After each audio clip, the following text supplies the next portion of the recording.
Hello, ladies and gentlemen. There's Taylor Motor TV. Even if I have another logo on my chest, that's a souvenir from the past. Taylor Motor TV with an episode about business. I call it the 5 things a business-to-business company should not do in 2016. Practices that I think are now outdated and just that you can't keep going in a digital world because it will hurt your business in the end. Point 1 is take more than 24 hours for a quotation. People are used to online shops. In the online shop, you know the price immediately. There are 3 questions your customer is asking. Question 1 is, can they do it? Question 2 is, how much does it cost? And question 3 is, how long will it take? And if you are able to answer these 3 questions within 24 hours, you are impressing your customer and you have a high chance of keeping him. If you take 2 weeks for a quotation, probably competition will have sent a quotation out earlier, and maybe the customer has already ordered before even he starts reading your quotation. To be able to do that, you need to automate your calculations. You need to have all the prices in your database. Whatever you buy, whatever you make, every working hour must have a price, just to have the transparency of your cost. I mean, that's the first, just for your internal use, and you must be able to put that together, even if it's just an Excel sheet, put that together quickly, you have a price, and you are able to tell that your customer. And even if you have 1,000 products and you can combine them with another 1,000 products, which gives you 1,000,000 of possibilities, software can do that. If you have a price on every single item and you have a price on every work you have to do to put them together, software can calculate your price and you can quickly send out the quotation. Number 2 is rely on paper. The process will start in a digital way. The customer will send you an email, will order on your online shop, will be in contact with your salesman. Salesman will probably, just leaving the meeting, start filling out the customer relationship management tool or whatsoever. So you have it in a digital format. At the moment where you manufacture, you have digitally controlled machines. At the moment where you ship, you have shipping documents that also are printed from some digital format to the paper you have to put on the box.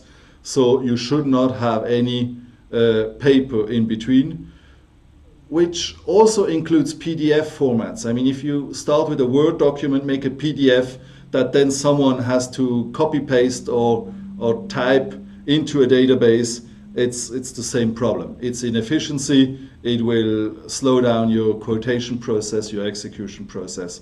So don't rely on paper or on paper-like formats.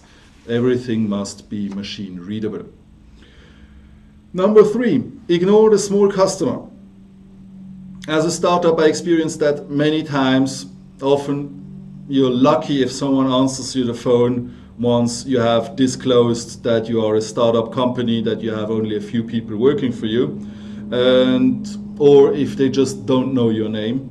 It happened that I was hiding behind a big name to just get information from a large company because I knew if I go directly, they won't answer me.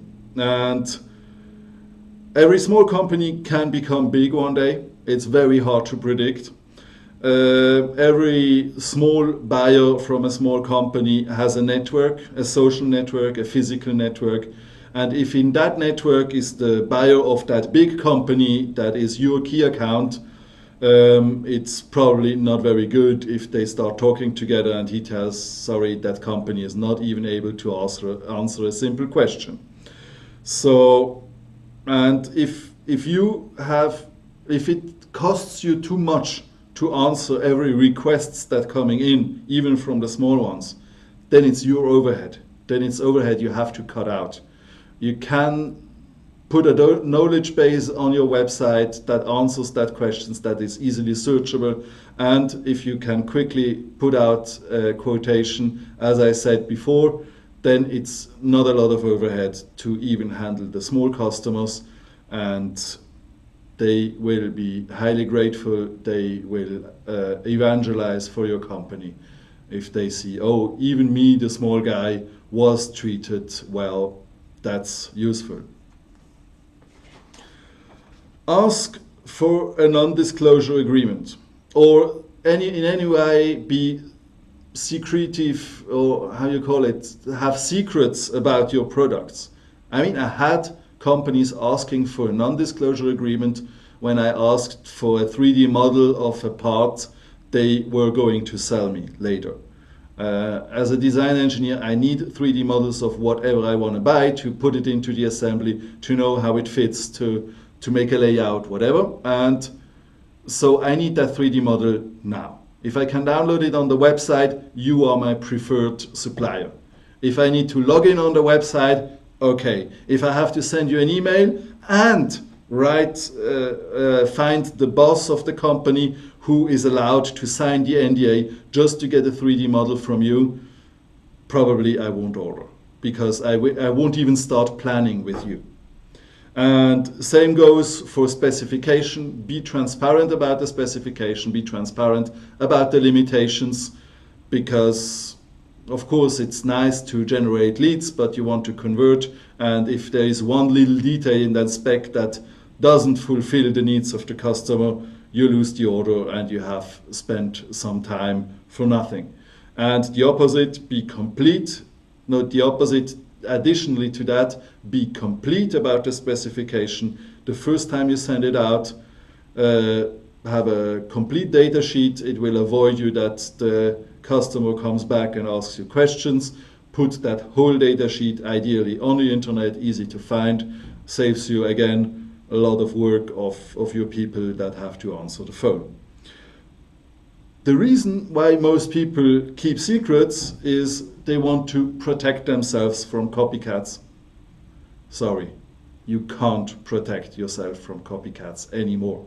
Unless you have a very strong patent portfolio and very aggressive lawyers working for you, then maybe, but then it's not about the disclosure of data or not, because then anyway you can fight the copycats.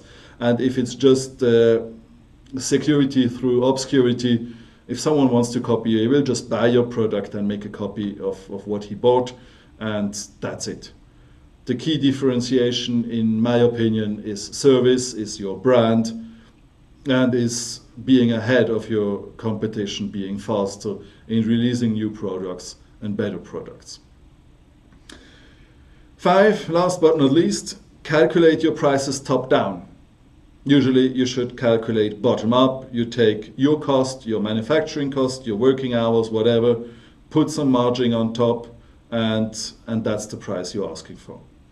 Of course, your brand has a value. If you have so many customers asking for your products, you can increase your margin, no problem. But I've met companies who made margins of 95%, having just 5% of the cost in the final price.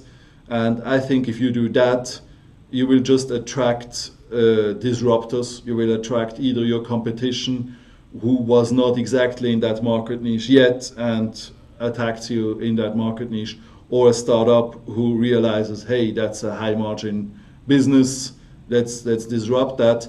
And if you get disrupted from outside, it hurts more than if you reduce your margins a little bit, step by step, to have a realistic, fair price for your customers. Thank you very much for watching, and see you next time.